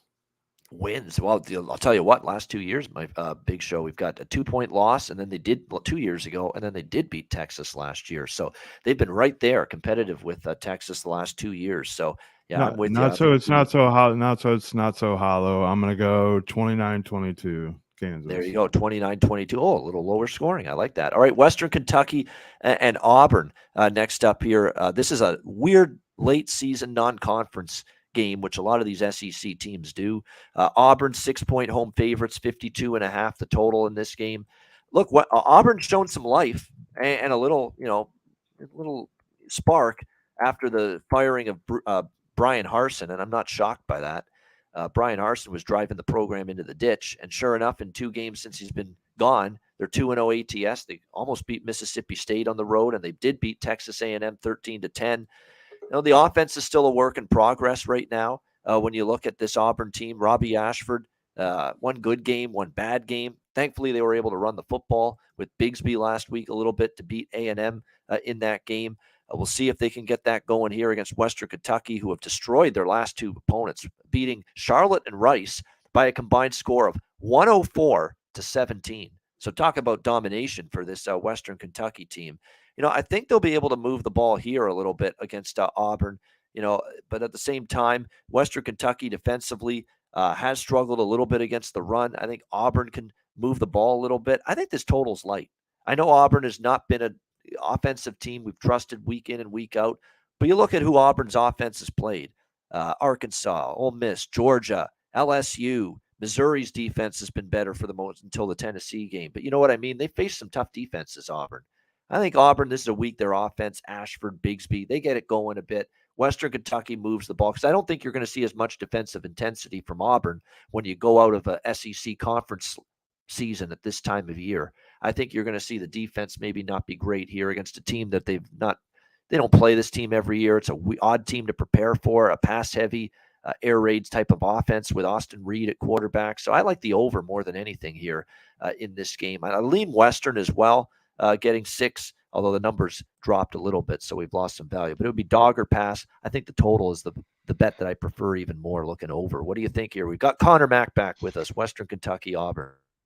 Yeah, I got a little power. Hopefully, I got enough juice to last year. If not, I'll go to my backup and use the phone. Just went there. I need more points a little bit with Western. They've played well, though, like you've mentioned, but maybe it's just, a little bit down Auburn team to get it. Auburn got it done last week. I liked them here. I don't know if it gets over. I think it should. We'll just get into a shootout. It's interesting. Maybe this total's low enough because that Auburn defense has been off and on at times, and so same with the offense. I know them playing A&M, it wasn't going to be a shootout, but they've got to do some of those. So maybe this gets over. I lean that, but I got to look into this one a lot more. Right, we go to the Big Ten next up. Iowa, Minnesota. Minnesota 2.5-point home favorites. Am I seeing things? This total is 32.5. That's right. This is a football total, folks. 32.5. Iowa and Minnesota going into this game. I actually thought I made the graphic wrong, Ian. When I did it originally, I was like 33. What is it? No, it's real. It's real. I looked last week. That total with Wisconsin and Iowa closed 34.5, and it did stay under. 24-10 with Iowa getting the victory. But that game had 34 points. 34 points is not going to cash an under for you in this game here with Iowa and Minnesota. Minnesota, of course, they had 34 in their game last week. They spanked Northwestern 31-3. I mean, both teams are playing a little bit better. 3 straight wins for both teams entering this game. So this is a tough game from a side perspective. Both teams want to run the ball that as their primary mode of operation on offense, but both teams are elite in terms of stopping the run. Iowa's run defense is magnificent, and Minnesota's defense is pretty damn good as well. Both defenses very good. It's just I don't want to side. It's well priced. Minnesota 2.5 total. I'd want to bet under, but I will never, and I repeat, never bet an under at 32.5. That is just too low for my liking. What do you think here, C-Mac? That is low. I don't know if it gets there, though. I mean, I don't know. This is just ugly. Talk about ugly football. Iowa's looked a little bit better, more like Iowa of old. It's taken them 8 weeks. The offense a little better. Their defense, I guess maybe it depends on the teams who they're playing just in conference right now. This should just be a slugfest back and forth. I want nothing to do with it. I don't want to, short number with Minnesota, and that total is really low. But I could only look under. Crazy as it sounds. You know what's crazy, too? Crazy as it sounds, Spencer Petras is starting to play a little bit better for Iowa. I don't want to say is he a good quarterback? No, of course not. Hell no. He's not close to that. But he's at least been serviceable. He's at least been moving the ball a little bit the last few games for Iowa. A little bit of progress, baby steps of improvement for him in that Iowa offense. All right, Indiana, Michigan State. We've got Michigan State here laying 10.5 in this game. 48 the total. I mean, I want to find a way to back Indiana because I don't trust Michigan State as double-digit chalk. That's why I was on Rutgers last week against Michigan State. Michigan State won, but they did not cover. I mean, I don't trust this Spartans team laying double digits. They're not good enough, in my opinion, this year to be laying double digits. That being said, they do clinch bowl eligibility with a victory, so motivation, incentives should be there. And maybe Indiana's just quit and packed it in and because they've been just awful. And I want to back Indiana getting these points, but then you look at what's gone on here. I mean, they've lost 7 in a row, only covered twice. I mean, they were competitive against Maryland. They lost by 5, lost by 7 at Rutgers. Other than that, it's been one blowout loss after another. Nebraska, Michigan, Penn State, Ohio State, albeit some of those teams are pretty good. In theory, this is a team they should be able to compete with. And look, Indiana's offense is pretty much only through the air with Bazelak, and that is the weakness of Michigan State. It's the secondary. You can throw on Michigan State. I mean, Indiana matchup-wise, this is not a bad matchup. Do they have heart? Is there any effort? Is there anything left in this team from a we-give-a-shit standpoint? I don't even know anymore because they're 3-7. They can't even go to a bowl game now, even if they win their last 2 games, which they probably won't because they have they've got Purdue in their last game, the Old Oak and Bucket rivalry game. But it would be Indiana or pass for me. Hopefully I get a sense before Saturday if this team is checked out. If I think they actually still haven't completely mailed it in, although it's looking like it with some of these recent scores, I may look to them just because I think they can throw it on Michigan State, and Michigan State's not a trustworthy team to me as double-digit chalk. What do you think here, C-Mac? Yeah, I mean, congrats on the Rutgers. They scared me there. I didn't know if they could hang around. They did against Michigan State and got the cover. I lean to Indiana here. Sorry, a little bit in this game. Michigan State, I think they get the 6 wins. I think they win this game. I want even more points, though, for Indiana to back them. They went 3-0. They've lost 7 straight. I mean, it just looked awful. They got blown out again. Their defense isn't very good. Their offense isn't very good. It's tough for me to back a team like that. So I lean the points, but I'm probably not going to get involved. Yeah, that's I haven't gotten involved yet, but it'd be Indiana or nothing for me. All right, next up, we've got UAB and LSU. How about this for a non-conference matchup? Again, a lot of these SEC teams late in the season, they have this non-conference game right toward the end of the season. Auburn's got one, and LSU has one as well this week. LSU 14.5-point home favorites, 52.5 being the total in this game. UAB, probably one of their better games in weeks against a North Texas team that was playing well, and they just ran away with it in the second half, 41-21 over North Texas. We'll see how they fare here against LSU. The problem is UAB in these non-conference games has been a little bit erratic. I remember them facing Florida and facing some of these teams in the last few years, and as good as they played in conference play, they would get whipped in the non-conference games. So I'd be concerned about that. But for LSU, it's a big, hefty, stinking flat spot. You beat Alabama. You escape by the skin of your teeth against Arkansas. And, man, LSU didn't want to win that game. It was what I predicted all along. They were going to be flat, hungover. They're not going to play anywhere close to their A game. But Arkansas was so putrid, so bad, especially with Hornsby in that offense, that they couldn't take advantage of it. I mean, that was just – if that was some kind of competent quarterback and some kind of competent offense for Arkansas – LSU loses that game last week. There's no question about that in my mind. So that they got away with one, LSU, and that's the issue. Is the focus on UAB when they wrap up at Texas A&M next week? Is it going to be there for a team now, Conor Mac, that has also clinched the SEC West? There's nothing on the line anymore for LSU. They're going to be in the SEC championship game. Hell, they could lose this game and they're still in the SEC championship game. Now, would losing this game be a huge hit for them in the playoff mix? Probably. You do want to avoid, obviously, a straight-up loss in this game, but just from a pure spot perspective, I lean UAB. It's the only side I would take in this game, but there is real concerns about that defense and just their athletic prowess when they step up in class, because I remember taking them as dogs against Florida. It was either last year or 2 years ago, and they couldn't compete with Florida, and they got whipped. I worry about that a little bit here, but it would still be UAB or nothing for me. Can that and look, this is not even one of the better defenses UAB has had. Can they match up against Daniels in that offense is the question. What do you think? It seems like they have one of these games every year. Like Florida, I think one year is Alabama. Now they're playing LSU, UAB. It isn't one of their best defense. I was shocked. Maybe it's just how well UAB played in that second half, and just North Texas not 1 point. They didn't score nothing in the second half. After leading 21-17 in that game, North Texas, a horrible performance. But I think North Texas should have put 30s on them, obviously 21.5. LSU should here. I kind of lean them.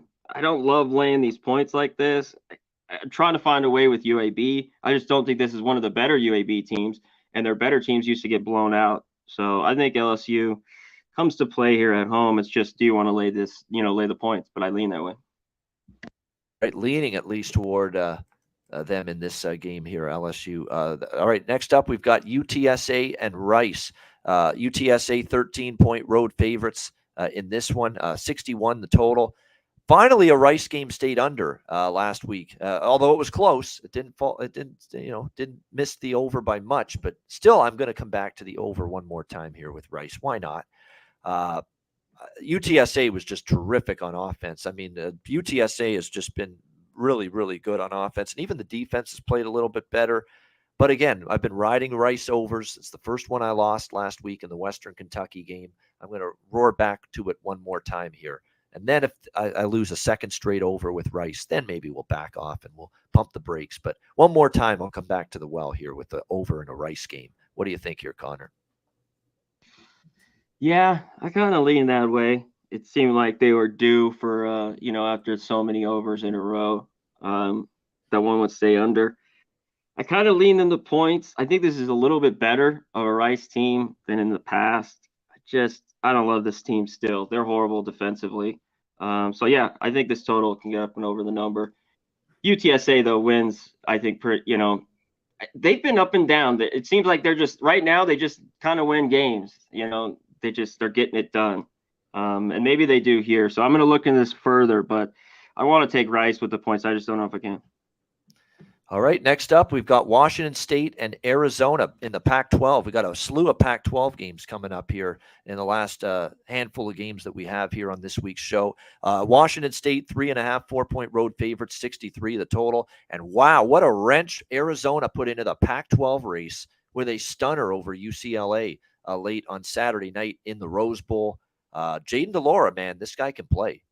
He has been carrying Arizona. Any point spread covers, any ability to compete and stay close to teams and win games has been all Jaden DeLora for Arizona and that offense, because he has been very good much of the season. The defense, not so much, but we do have to give the defense credit. They got the stop against DTR, Bobo, and Charbonnet and that UCLA offense when they needed it right at the end to hang on to that win against UCLA last week, 34-28. Actually was one of their better defensive performances of the entire season, especially of late, because they've been giving up 40s pretty much every week prior to beating UCLA.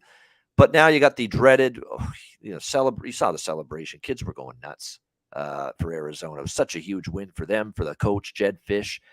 Now do you throw a clunker on the board, returning home here against Washington State? Pure Handicapping 101 says it's a dubious spot for Arizona. And Washington State, look, they've covered 3 in a row. That defense is really good. You got a really good Washington State defense and an electrifying Arizona offense. Classic matchup. Who's going to win that? Don't think I'll bet the game, but obviously it's not the spot or the time I'm ready to take Arizona, not after a win like that. What do you think here, C-Mac?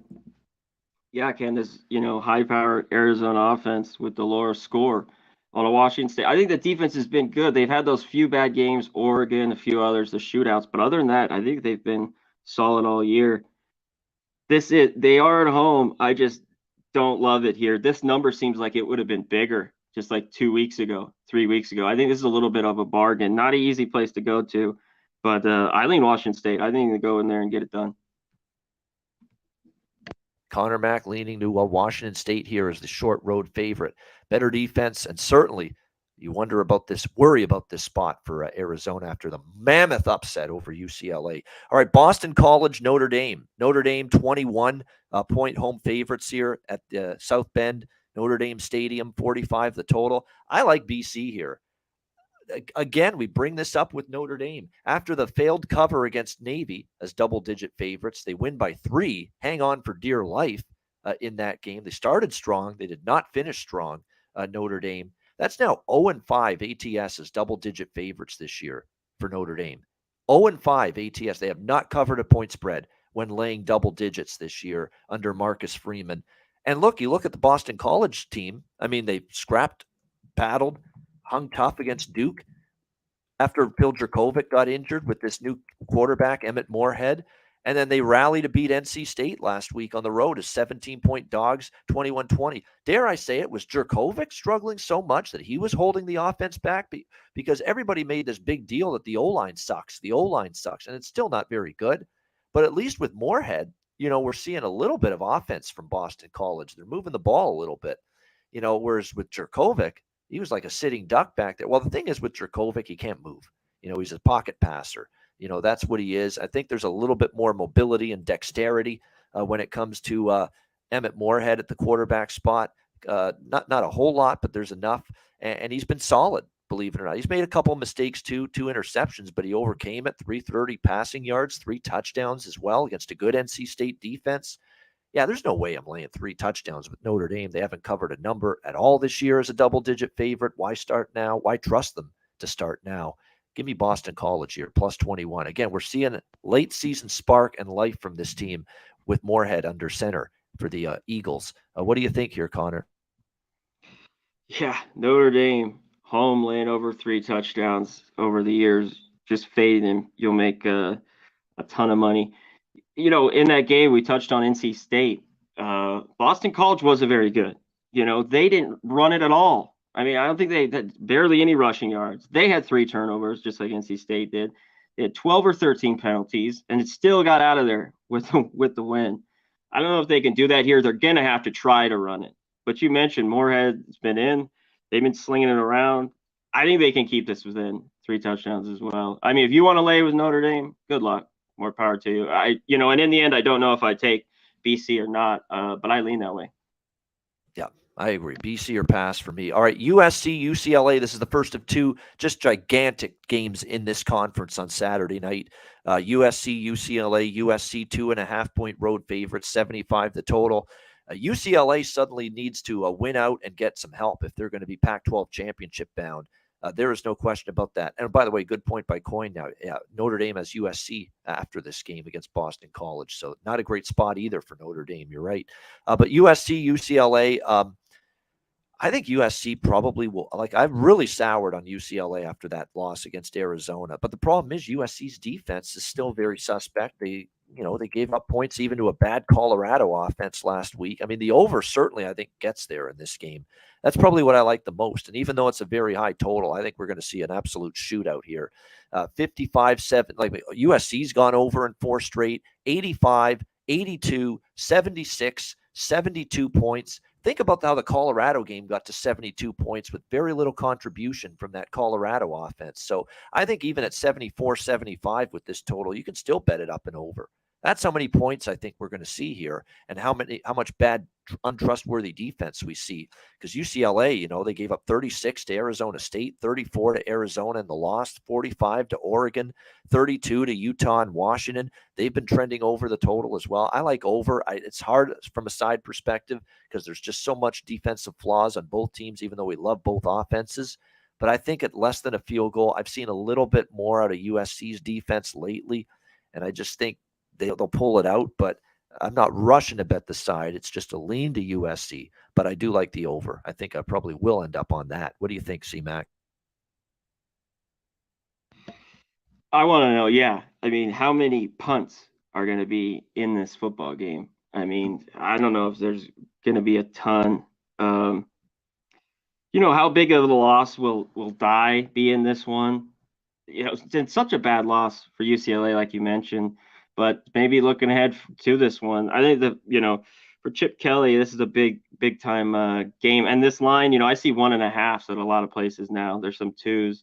I mean, I don't know if this is a pick 'em, but I think it could be close towards the end of the week. I see points, and I don't want to take SC. I just don't know why. I'd only be on UCLA or nothing here. Only UCLA or nothing here for Conor Mac. And I should keep in mind that's but it's also a coin flip. This is a game I don't know. I'm going to bet, but I think you just watch this one. Watch the fireworks go off with these quarterbacks.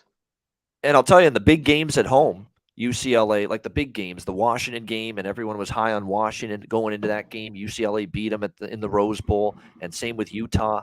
They beat them in the Rose Bowl. So maybe there's something to that. UCLA maybe rises up, wipes away the disappointment of that Arizona loss last week. We'll see. But interesting game. But the loss by UCLA to Arizona now means that this actually becomes the even more important Pac-12 game on Saturday. Utah and Oregon, where both of these teams firmly control. Like Utah controls their own destiny, so does Oregon, as long as they win this game.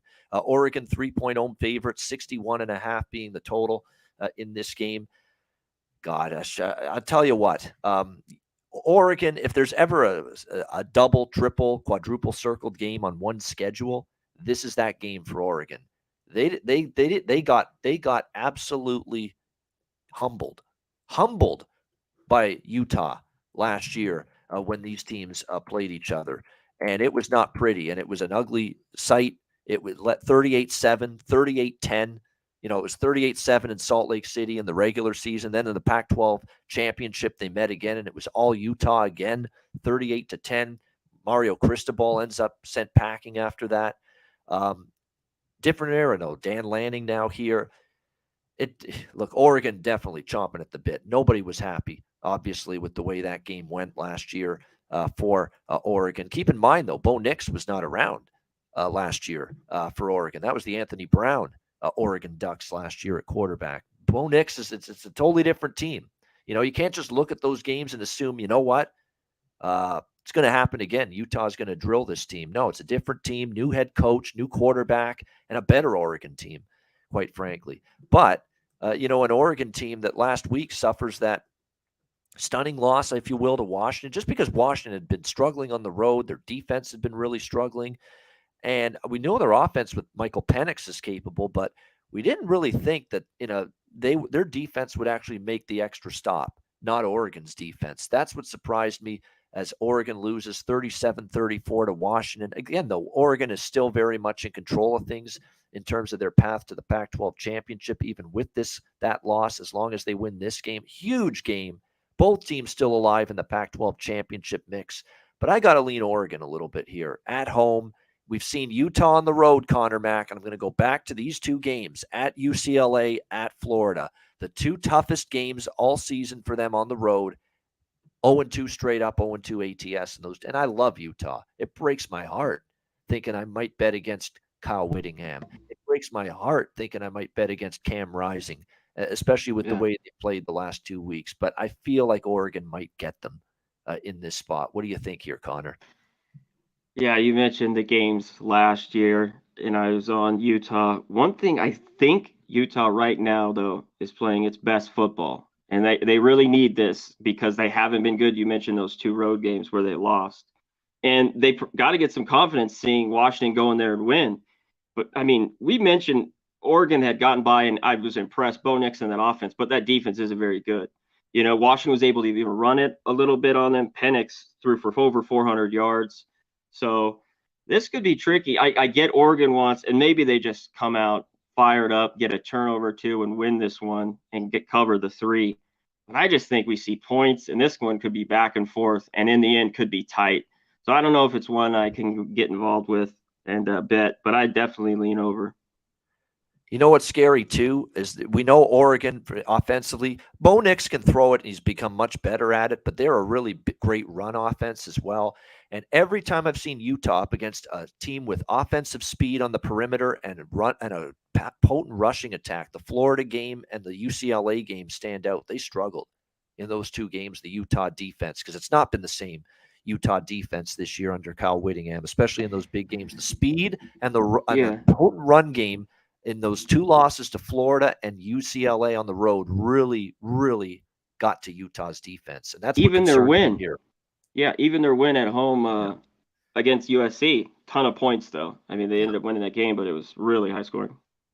Yeah, I would lean over, too. But, yeah, I worry about Utah a little bit in this spot. I don't know if I have the heart to bet against them as a dog, though, because they've been so good to me a lot. But I don't like this. I won't be on Utah here this week, that's for sure. All right, TCU and Baylor.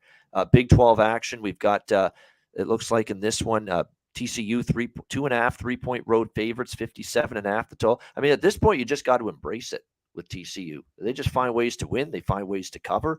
That was a defensive domination. I can't believe I said it earlier in the show. I'll say it again. I can't believe how good they played on defense. I can't believe they held Texas below 200 total yards, 28 rushing yards for Bijan Robinson.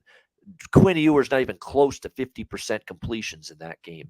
It was a stunner because TCU's defense has been kind of up and down at times this year. And boy, they looked like Alabama in their prime on defense against Texas last week in that victory. Yeah, I think below a field goal, I could only look at TCU here, especially when you see what happened to Baylor last week against Kansas State. It's been kind of a inconsistent season for Dave Aranda and Baylor. They had won 3 in a row, Kansas, Texas Tech, Oklahoma State, but Kansas, they caught him in a good spot.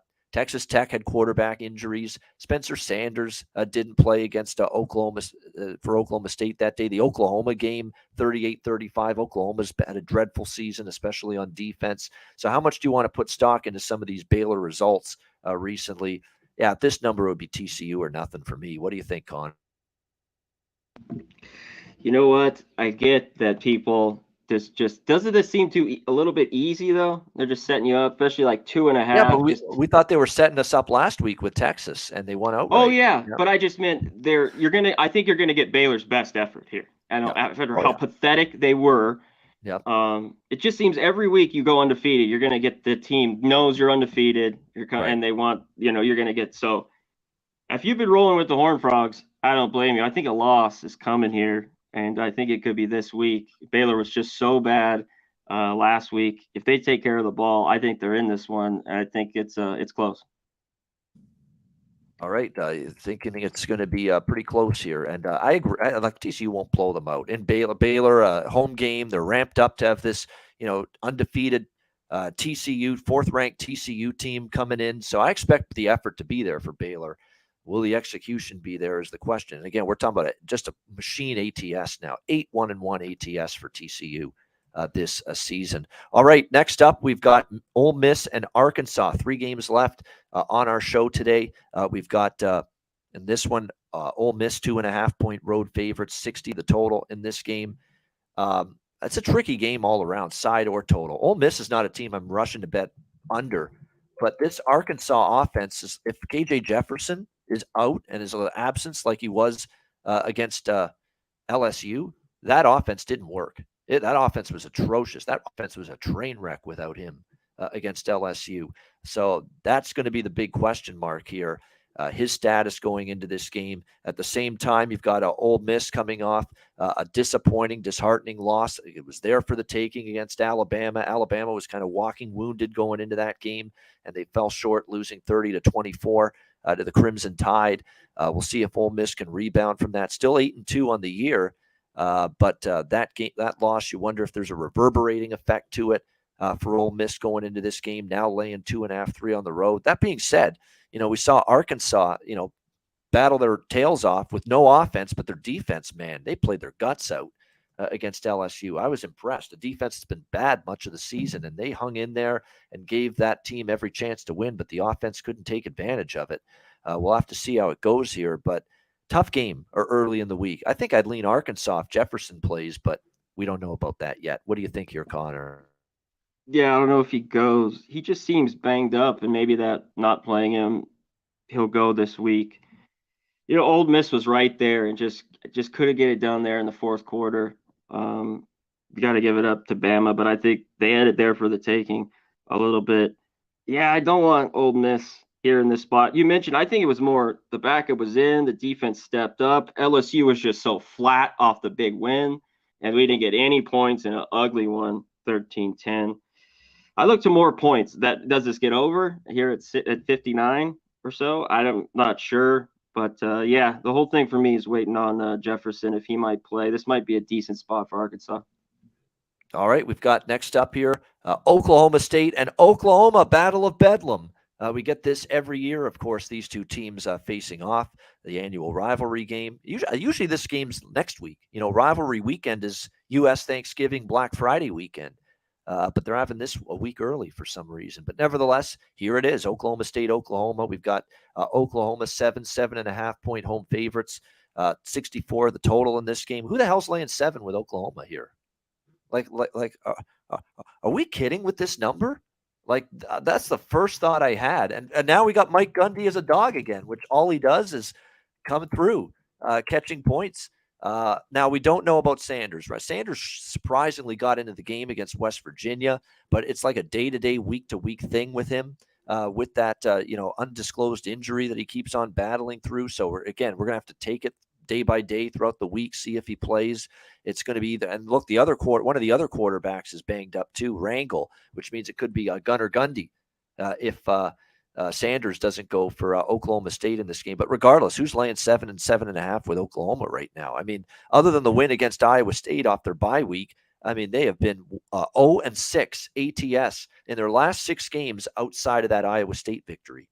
I mean, the defense has been awful all year. And actually last week, the defense was a little bit better. The offense suddenly was hampered and only scored 20 points against a very weak West Virginia defense. Dylan Gabriel only 190 passing yards in that game, although it didn't help their cause either that, they left points on the board, missed kicks, turnovers a couple of times. So That is a concern for Oklahoma. But both sides of the football, week to week, not good enough for Oklahoma, in my opinion, to be laying this kind of number with them. Head-to-head series history, 37-33 for Oklahoma State last year. Oklahoma did beat them up big 2 years ago, but I think last year's more of an indication of what you're going to see here. I think it's a close game either way. I think you're getting too many points here with Oklahoma State. And certainly, look, bet it now. And if Sanders plays or is announced as playing in this game later in the week, that money's going to come in on Oklahoma State. So it may not hurt you to bet it early in the week. What do you think, Connor? Yeah, that's just what I was going to say. If you can get a 7 or 7.5, and he goes, I think, because I'm like, this game should be Sanders in. I mean, 3 points, Oklahoma. The number with him in, which means yeah, grab it anyway. Because hell, even with the kid of Mike Gundy, I mean, it's still, can we trust Oklahoma at 7.5? Hey, anybody out there, good luck to you, as I always say. We can't lay points with this Oklahoma defense. It's just a fact, period. So I won't do it. I hope Sanders goes. Even if he doesn't, I think Oklahoma State has the better defense. You mentioned Gundy's record as a dog. And it won't be easy, but I think the game is tighter. So you definitely want the points here, especially a touchdown or over a touchdown. Yeah, keep in mind the 2 games they did not cover this year as dogs. There are 2 games, Oklahoma State. Yeah, those are the 2 games Sanders didn't play. Kansas State and Kansas in those 2 football games. I mean, they were just dreadful in both of those games. I shouldn't say that. Sanders played in the Kansas State game, but that was just that no-show game. And Mike Gundy had to apologize after saying, I just didn't get us ready to play in that game after beating Texas. But other than that, Iowa State, Texas, TCU, every other game that they've been a dog besides that. Baylor, they cashed as underdogs. And long-term under Gundy, the track record ATS as a dog is outstanding. So, yeah, we're definitely leaning Cowboys there. All right, final game of this week's edition of Hitting the Books. Another great show, UNLV and Hawaii on the island. We've got UNLV 11-point road favorites in Hawaii, 58 the total. It's hard to ignore the fact that this Hawaii team, now last week it was a sweat, I'll be honest, against Utah State. That was looking dubious, but they got the late backdoor scores necessary to get inside the number and lose by 7, 41-34. That defense is starting to come apart again for Hawaii. You wonder if they're getting worn down. Late, they don't have a lot of depth on defense. Long season, they're starting to get tired, I think, Hawaii. They gave up 41 to Utah State, 55 to Fresno. That does concern me, but so does UNLV's defense, which has been pretty bad for most of the last 5 weeks. I mean, they've given up 37 or more in 4 of their last 5 games, other than the San Diego State game. So right away, I'm thinking we see points in this game. 58 might be worth a look to the over. Of course, Brumfield back for UNLV at quarterback. Schrager at the quarterback spot for Hawaii. He's actually not been playing that bad lately. Shager, I should say. Braden Shager for Hawaii. He's been able to move the ball. Parson on the ground's done a decent job. Dedrick Parson for Hawaii. And we know, again, this UNLV defense has been shaky. Does UNLV win the game? Probably. And they'd better, because UNLV has no margin for error now after losing to Fresno State. They are 4-6, and they need to win out against Hawaii and Nevada to end the battle for the Fremont Cannon next week. They're going to have to win against Hawaii, and they're going to have to win against Nevada next week as well in that rivalry game to be bowl eligible. And for them to start the season the way they did and not make a bowl game and somehow don't win these last 2 games, that's a real bad sign maybe for Arroyo and his future here at UNLV. They got to get to a bowl game. They should beat Hawaii. They should, Nevada's been terrible this year. You should win that game next week, although rivalry games are crazy. Anything can happen. Funny things can happen in those games. But for UNLV not to make a bowl game with the start to the season they had, that might be enough to say, you know what? That's it, Marcus. Sayonara, pal. That could be the case if they don't win these last 2 games. That being said, we're betting numbers, not teams. Hawaii's been competitive here, especially at home. I think they've covered 5 in a row under Timmy Chang at home here on the island. The Utah State game at home covered. Wyoming at home covered. Nevada won outright at home in that game. So you look at these recent home games, 3-0 ATS, the last 3 home games in Mountain West play for Hawaii. So I think taking the points and also the over, I'd look to that as well. What do you think, CMAC, UNLV, Hawaii? Yeah, UNLV, after that start and that maybe get to a bowl game, is not going to be good. But these are 2 winnable games. But I don't know how easy this will be for this team. It's just never easy to go there and win, even though I think UNLV has a better team, especially with Brumfield. And Hawaii's got to run it. They get over 200 yards. They've been good all year. And Rebels, their defense have played better. They're wearing down a little bit. You talked about Hawaii. So maybe the over is in play. They've given up 200 yards 2 of the last 3 on the ground. So if I was Hawaii, I'd run it. UNLV should be able to score. I kind of lean Hawaii in the points. I just don't know. Maybe you need that back door again in this one. And I'd lean over. I think we get points. These defenses just look out of it.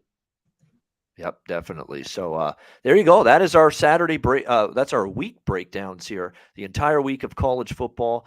The weeknight games, we hit them all. Several of the marquee Saturday games. And again, video clips individually will be available on the Pub Sports Radio YouTube channel for all these games later on today. Hit the like button. Make sure you do that if you haven't done so already. Run up that like button. Connor and I will be back with final thoughts right after we hear from Manscaped and Southtown 101.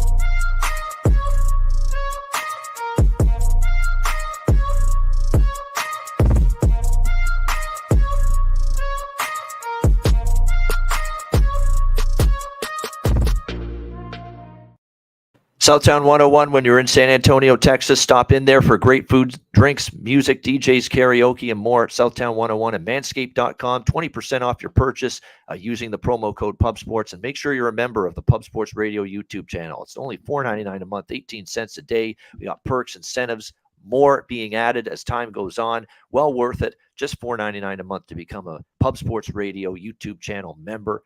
Well worth doing so. Great stuff. Another great Hitting the Books show is in the books, and there's a lot more coming up. I'll be back at 4 p.m. Eastern with Ski Profit, Dutch, and Wham!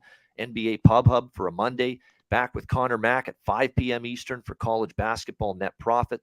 And I'll be on the live bet stream NFL tonight, Eagles Commanders with Jimmy the Bagging Company. So it's a busy Monday, as it usually is for yours truly. Conor Mac, final thoughts.